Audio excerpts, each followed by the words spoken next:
everyone. So this is going to be a first in hopefully a series of college videos that I want to do. I got the idea when Megan was here visiting me. You saw her in my last video about my trip to Gettysburg. One of the things that we were discussing is she's starting college for the first time this year, and she was kind of nervous, didn't know what to expect, so I gave her some advice and I decided to make some videos about it.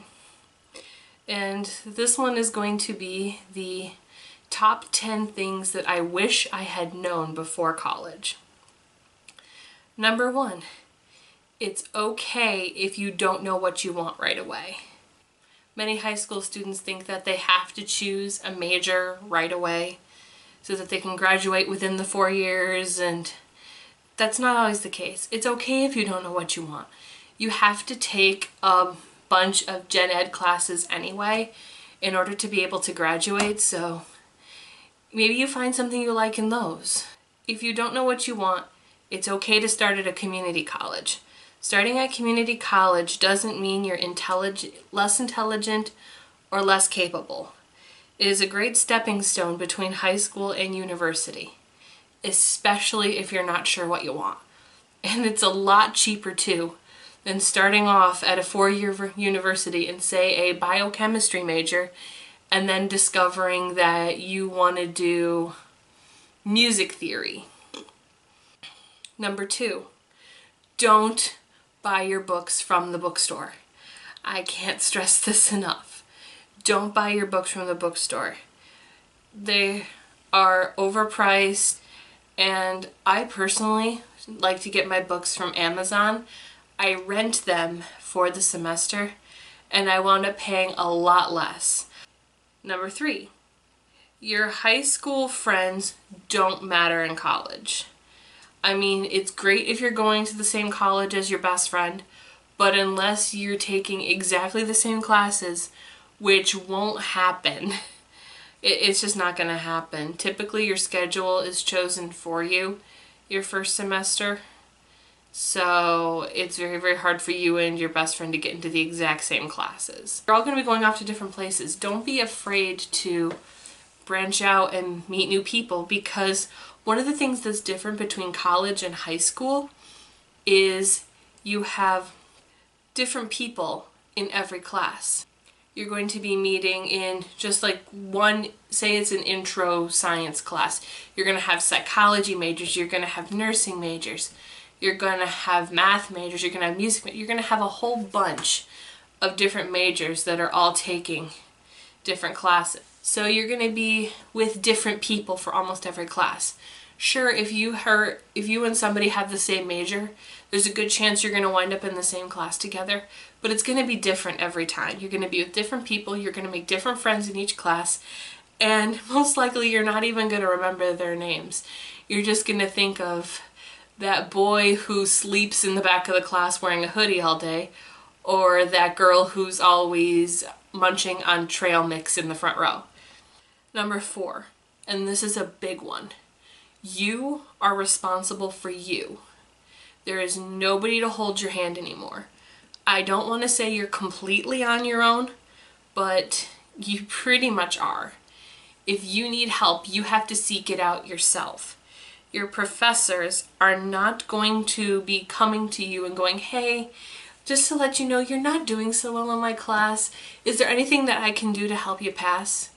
You have to seek them out and ask for their help. Like, hey, I know I didn't do so good on the last paper. I just was wondering if there's anything that I could do better for next time. Or what were you looking for that I didn't do, or something like that. Nobody makes you go to class is basically a sub thing I wish I knew out of this rule. Nobody makes you go to class in college. It is a big trap to fall into, because the moment you realize, oh wow, no one's making me go, I can just sleep in and miss that class, before you know it, you've missed like 10 classes and you're failing the course. I mean, obviously it's okay to just take a day once in a while if you're really not feeling good and just not go to class, and you're not going to get penalized for it, but, well, I shouldn't say you're not going to get penalized for it. Most professors have a limit to the amount of classes that you can miss. I know with most of the professors that I've had, you can miss 3 classes without penalty, but then your grade goes down so much for every class you miss after that. Some universities probably don't do it that way. That's just my university's policy. And they also have a policy where if you miss more than 14 classes, it might be less, maybe it's 8. I'm not sure. If you miss so many classes, you automatically fail the course. So it is a big trap to fall into. And the big thing is you are responsible for keeping track of your own assignments. And I can't stress this enough. I would forget so many assignments when I was starting in community college because nobody would remind me about them. This is important. Your syllabus is your lifeline. Your syllabus has everything that you need for your classes. It has the due dates, how your professor is grading, what your professor expects out of the course, your professor's information that you need to know. Every one of those assignments is there for a reason. It's not like in high school where you think, oh, where am I ever going to use this? In college, you're learning important skills that you're going to need for your future career. And sometimes in gen eds you might think, oh, why am I taking this? I'm never going to use this. You'd be surprised what you actually will do. Number 5, do not go to class hungry or schedule 3 classes in a row over a meal if you can help it. You will be miserable. It is so hard to sit through a 11 o'clock class when your stomach is grumbling and you're just miserable being there, especially if you have a lab or a class that takes more than an hour. You're going to be miserable if you're sitting there hungry throughout the whole thing. Grab a snack on your way there. Some professors allow you to eat in class, some don't. It all depends on the professor. But if you can help it, don't go to class hungry. And especially, try not to schedule 3 classes in a row. It gets to be a bit much. Number 6, you will have great professors and you will have terrible professors. This is just a given. Some professors are amazing. Some professors are just not amazing. But it all depends on also your viewpoint and whether you go into the class liking it or not. I know that I have not had a math teacher that I really liked, but that's because I hate math. I suck at math. And I've never disliked a history teacher, but I love history. So that's part of it. But also you have professors who you think are overly strict and you don't understand why they're treating you this way. Like, I have a professor who is very, very strict. I don't dislike her, but I know that she is very, very strict and all of her classes are very intimidating because of that, because she takes no nonsense. She doesn't accept any late assignments for any reason whatsoever. It's hard to live up to her standards. But professors are there to help you. But you must be the one to take the initiative. Like I've said earlier, you have to be the one that goes to your professor during their office hours and say, hey, I need help. On your syllabus, your professor's going to have what their office hours are. Use them. Even if you don't need help, go in, say hi to your professor, ask them a question about the previous lecture.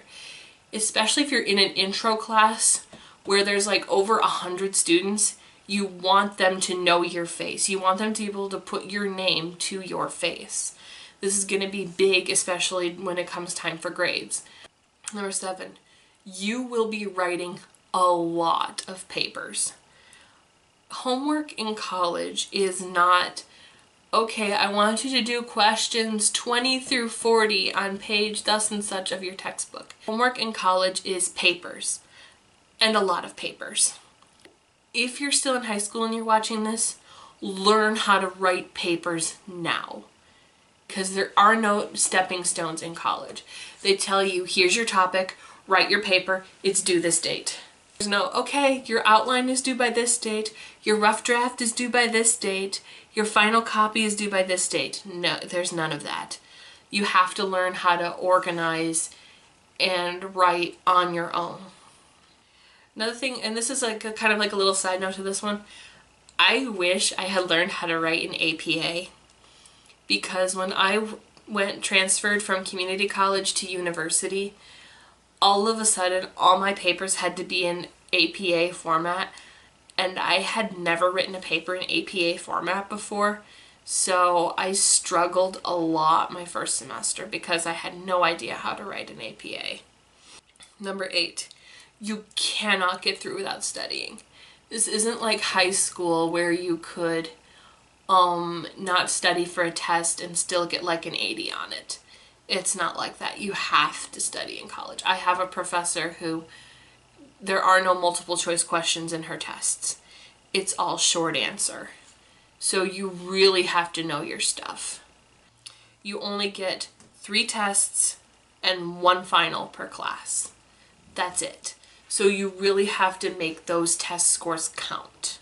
Number 9, get your GPA up at the beginning when classes are easier. I wish I had been able to do this. I am still trying to dig myself out of a GPA hole that I got into because I didn't do as well in the beginning when the classes were easier.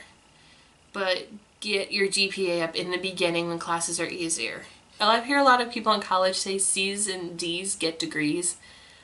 And while that is true, A's and B's get jobs. I'm not saying that you have to pass every single class with an A and a B, but it really is helpful. And it's okay if you get a C in a class. Some classes are just really, really hard, and if all you can pull off is a C, as long as you gave it the best effort that you could and that was the best that you can do, it's not really that big of a deal. As long as you're not getting like C's and D's across the board. Because if you're getting C's and D's across the board, maybe you're not in the right major, or you need to seek out some help from your professors or something, because something just isn't fitting right. And finally, paying for college is always a nightmare. Fill out your FAFSA. That's a big one. Make sure you get that FAFSA done and into your financial aid office. Make an appointment with your financial aid office to go and see what they can do for you. I've had to do this almost every semester. In fact, this semester I would have owed $6,000 to my college, but I went to my financial aid office and said, look, I can't pay this. What else do you have for me? And so the person that we went to see was the head of the financial aid department. She went through and found some extra loans and things like that and got my bill down to $2,400, which is a lot more manageable than $6,000. Colleges want you to come there, especially if you're doing well. They want you to stay there, so they will do everything they can to help you. Don't give up. Well, that's 10 things I wish I had known before college. I hope you enjoyed this video. Give a like and subscribe if you want to see the rest of my college series that's going to be going on for the next 2 weeks up until my move-in day. Like and subscribe for more adventures from my Aspie life, and see ya!